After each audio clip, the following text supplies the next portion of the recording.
Assalamualaikum warahmatullahi wabarakatuh. Selamat malam, Kiai. Waalaikumsalam warahmatullahi wabarakatuh. Selamat malam juga Mas Pandu.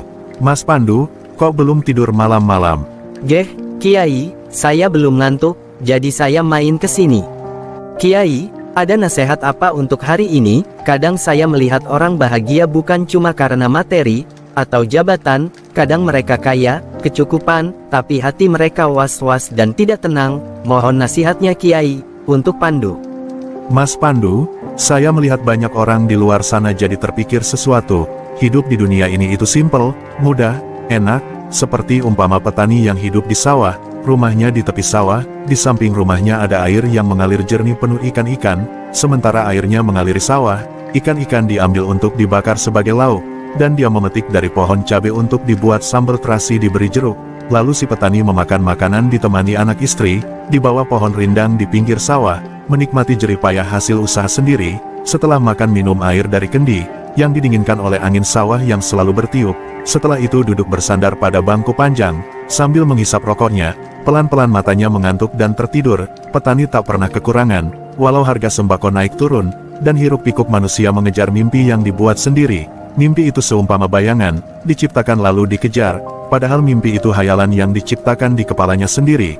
Orang-orang yang mengejar mimpi dari hayalan yang diciptakan di dalam kepalanya, padahal itu rekayasa dari isi kepalanya, tapi dikejar sampai orang itu kelelahan, karena makin dikejar dan didapatkan, maka bayangan lain menyusul dibuat oleh otak di kepalanya, dan terus begitu, pontang-panting jatuh bangun jungkir nyungsep, mengejar tanpa henti. Jika keringat dikumpulkan mungkin sudah sebanyak air di kali, tapi semua sia-sia ketika ajal menjemput, mati semua ditinggalkan. Tak usah buru-buru menjalani hidup, karena semua ada masa dan saatnya. Biasa saja, santai, segala perilaku kita itu cerminan hati kita. Kok hatimu tenang, maka tindakanmu akan tenang, terarah, langkahmu pasti dan tak buru-buru, tenang mantap dalam setiap langkah dan tindakan. Begitu juga jika hatimu risau, tak tenang, maka pribadimu akan gerusa-gerusu. Setiap langkah penuh keraguan, sering salah karena langkah tak dipikirkan dengan pemikiran yang matang.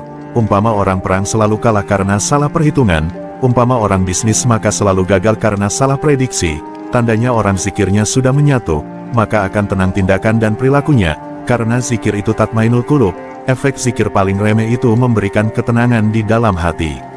Geh, Kiai nyuwun ridho lan pangestunipun, semoga Pandu bisa memperbaiki zikirnya, dan menjalani hidup dengan baik, semata-mata semua yang kita lakukan mengharap ridhonya Allah Subhanahu wa Ta'ala. Amin Mas Pandu, semangat istiqomah menjalankan amaliyahnya. Terima kasih Romo Kiai, Pandu pamit dulu, wassalamualaikum warahmatullahi wabarakatuh. Waalaikumsalam warahmatullahi wabarakatuh.